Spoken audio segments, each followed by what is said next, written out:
પ્રધાનમંત્રી નરેન્દ્ર મોદી જ્યારે ડેડિયાપાડામાં આવી રહ્યા છે અને આ જ વાતને લઈને ક્યાંક ને ક્યાંક છેલ્લા ઘણા સમયથી રાજકારણ ગરમાયું છે।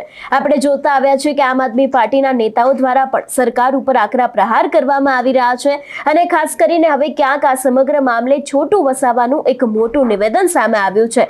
વિગતે ચર્ચા કરીએ સમગ્ર વિષયની। નમસ્કાર, હું હંસિની અને તમે જોઈ રહ્યા છો નિર્ભય ન્યૂઝ।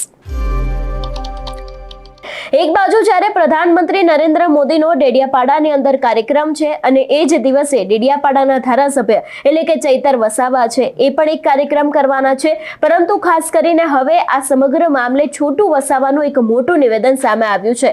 છોટું વસાવાએ ખાસ કરીને જે મોંઘવારી વધી રહી છે, બેરોજગારી વધી રહી છે એ વાતને લઈને સરકાર ઉપર આકરા પ્રહાર કર્યા છે। તે બાદ જો વાત કરવામાં આવે SIR ને લઈને પણ ક્યાંક ને ક્યાંક સરકાર ઉપર આકરા પ્રહાર કરવામાં આવે છે અને ખાસ કરીને છોટું વસાવાનું એવું કહેવું છે કે જો કેવડિયામાં સરદાર વલ્લભભાઈ પટેલનું આટલું મોટું સ્ટેચ્યુ હોય તો પછી તેમની બાજુમાં બિરસા મુંડાનું કેમ નહીં, એવો પણ સવાલ છે તે તેમના દ્વારા પૂછવામાં આવ્યો છે। વધુમાં આ વિષયને લઈને ને ખાસ કરીને સરકાર ઉપર પ્રહાર કરતા છોટું વસાવાએ શું કહ્યું?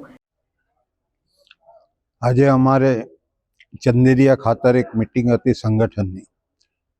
એ મીટિંગની અંદર અમારે નવી નિમણૂકો આપવાની હતી, એ આજે થોડા લોકોને આપી દીધી છે।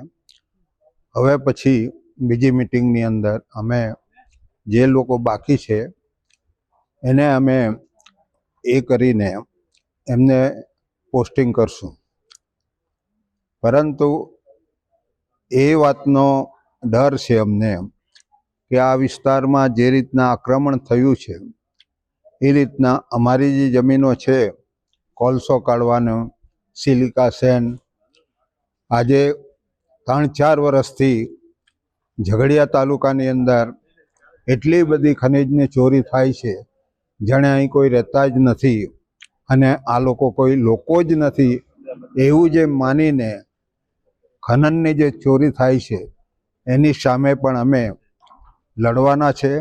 અમારી તાલુકા પંચાયતો બને, જિલ્લા પંચાયતો બને, એ જાતના પ્રયાસ કરીને અમે અમારી જે જમીની હકીકત છે, જે જમીનો ઝૂંટવાઈ જાય છે, અત્યારે હું કહું તો ખોટું નથી કે બારોબાર પંચાયતોને, ગામ સભાઓને ખબર નથી, એટલા દસ્તાવેજ આ લોકોએ કર્યા છે, એને રદ કરવાની પણ અમે મુવમેન્ટ ચલાવવાના છે। કેમ કે જમીન હવે શું છે કે આ લોકોને જમીનની ગંધ લાગી છે। જે ખનિજ છે, વરસાદ પડે, પહેલો વરસાદ પડે ત્યારે જમીન ગંધાય છે, એવી રીતના આ લોકોને ખનિજની ગંધ આવી છે, એટલે એ ચોરી કરવા માટે એ લોકોએ અહીં પડાવ નાખ્યો છે અને એમાં પૂરજોરમાં જે ચાલી રહ્યું છે એ ખનિજ ચોરી અમે અટકાવવા માટે અમારી રીતના બધા પ્રયાસ કરશું। કોઈ રેલી કાઢીને બી અમે અટકાવી દઈશું, કારણ કે અત્યારે જેની પાસે ઈસી નથી એવા લોકોની એવી ખાણો અત્યારે બંધ કરી છે, પણ કેટલાક માથાભારે લોકો એવા હશે કે જે ચાલુ રાખી હશે, એને પણ અમે શોધીને બંધ કરાવશું। કારણ કે આ દેશની અંદર જે સમસ્યા ઊભી થઈ છે એના બધા સાક્ષી છે। આજે મોંઘવારી ભયંકર છે, બેરોજગારી ભયંકર છે, લોકો બિચારા પાયમાલ થઈ ગયા છે અને એમને કોઈ રસ્તો મળતો નથી। પરિણામે કેટલાક લોકો બિચારા આપઘાત કરીને મરી રહ્યા છે અને આ સરકારને કશી પડી નથી આવા લોકોની।